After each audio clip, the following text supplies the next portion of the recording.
नमस्कार, स्वागत है आपका मोजो पत्रकार में और मैं हूं आपके साथ निकिता। आप देख रहे हैं टीएनए शो मेरे साथ 5 बड़ी खबरों को लेकर। तो बढ़ते हैं आज की खबरों की ओर। बढ़ते हैं पहली खबर की ओर।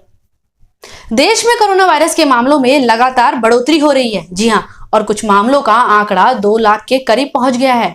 केंद्रीय स्वास्थ्य मंत्रालय की तरफ से जारी किए गए आंकड़ों के मुताबिक पिछले 24 घंटे यानी सोमवार सुबह 8 बजे से लेकर मंगलवार सुबह 8 बजे तक देश में कोरोना वायरस के 8,171 नए मामले दर्ज किए गए हैं और कुल मामलों का आंकड़ा बढ़कर 1,98,706 तक पहुंच गया है। दुनिया भर में कोरोना वायरस के सबसे ज्यादा मामलों वाले देशों में भारत अब 7वें स्थान पर पहुंच गया है। भारत में अब फ्रांस और जर्मनी से भी ज्यादा कोरोना वायरस मामले हो चुके हैं। देश में इस वायरस की वजह से जान गंवाने वालों का आंकड़ा अब बढ़कर 5,598 हो गया है। देश में कोरोना वायरस की वजह से सबसे ज्यादा मौतें महाराष्ट्र और गुजरात में हुई। महाराष्ट्र में अब तक 2,362 लोगों की जान जा चुकी है, जबकि गुजरात में 1,063 लोगों की जान गई है। बढ़ते हैं अगली खबर की ओर। अरब सागर में बने दबाव ने एक विकराल चक्रवाती तूफान का रूप ले लिया है।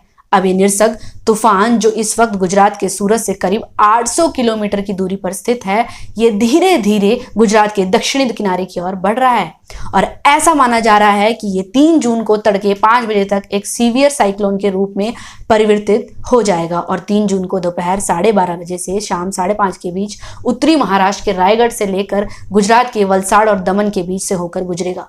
जिस वक्त ये तूफान लैंडफॉल करेगा, इसकी तीव्रता 105 से 115 किलोमीटर प्रति घंटे की होगी, जिसकी गस्टिंग स्पीड बढ़कर 125 किलोमीटर तक भी जा सकती है। इस तूफान के चलते गुजरात के दक्षिणी भाग में वलसाड़, नवसारी, सूरत और भरूच जिले, सौराष्ट्र के भावनगर और अमरेली में भारी बारिश होने की संभावना है। बढ़ते हैं अगली खबर की ओर। प्रधानमंत्री नरेंद्र मोदी ने भारतीय उद्योग परिसंघ के 125वें वार्षिक सम्मेलन का उद्घाटन करते हुए सीआईआई को 125 वर्ष पूरा होने पर बधाई दी और कहा कि दुनिया एक भरोसेमंद पार्टनर ढूंढ रही है और भारत के पास वह क्षमता है। उन्होंने कहा, पूरी दुनिया में भारत के प्रति जो भरोसा बढ़ा है, उसका भारत के उद्योग को पूरा फायदा उठाना चाहिए। उन्होंने आगे कहा, आपने भी देखा है कि कोरोना के संकट में जब किसी देश के लिए दूसरे की मदद करना मुश्किल हो रहा था, हर कोई अपने को संभालने में लगा था। ऐसे संकट की घड़ी में 150 से ज्यादा देशों को मेडिकल सप्लाई भेजकर उनके लिए मानवीय मदद का काम किया है। दुनिया एक भरोसेमंद साझेदारी की तरफ देख रहा है और भारत में पूरी क्षमता है। बढ़ते हैं अगली खबर की ओर। अमेरिका में अश्वेत अमेरिका जॉर्ज फ्लॉयड की मौत के खिलाफ हिंसक प्रदर्शन जारी है। इस हिंसक प्रदर्शन को देखते हुए राष्ट्रपति डोनाल्ड ट्रंप ने सोमवार को विद्रोह अधिनियम को लागू करने की धमकी दी। ये सदियों पुराना कानून है जो राष्ट्रपति को देश में हो रही घरेलू हिंसा को खत्म करने के लिए अमेरिकी सेना को भेजने का अधिकार देता है।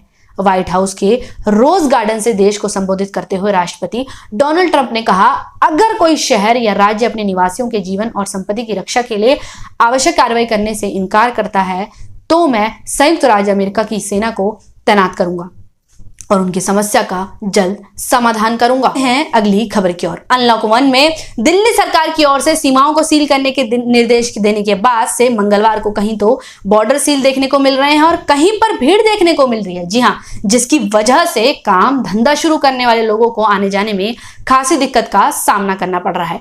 जो लोग लॉकडाउन के बाद से आज अपने काम पर जाने के लिए निकले थे, उन्हें वापस लौटना पड़ा। बॉर्डर सील के चलते अब लोगों में काफी परेशानी भी देखने को मिल रही है। दिल्ली फरीदाबाद पर स्थित बदरपुर बॉर्डर पर पुलिस सख्ती से चेकिंग कर रही है, जहां पर दिल्ली पुलिस के साथ साथ अर्धसैनिक बलों के जवान भी तैनात हैं। यहां पर फरीदाबाद में रहने वाले अमित कुमार ने बताया कि वह एक स्किन स्पेशलिस्ट डॉक्टर के क्लिनिक में जॉब करते हैं। आज वह अपने काम पर जा रहे थे, लेकिन जब यहां बदरपुर बॉर्डर पहुंचे तो उन्हें रोक दिया गया। बढ़ते हैं अंतिम खबर की ओर। करीब 2 महीने के इंतजार के बाद रेलवे के पहले विशेष कोविड-19 केयर कोच में मरीजों का इलाज शुरू हो गया है। जी हां, ये खबर पलायन कर रहे लोगों के लिए काफी सुखद है। ये आइसोलेशन ट्रेन दिल्ली के शकुर बस्ती रेलवे स्टेशन पर तैनात है। 10 गैस वातानुकूलित कोच वाले इस केयर केंद्र पर 160 बिस्तर हैं।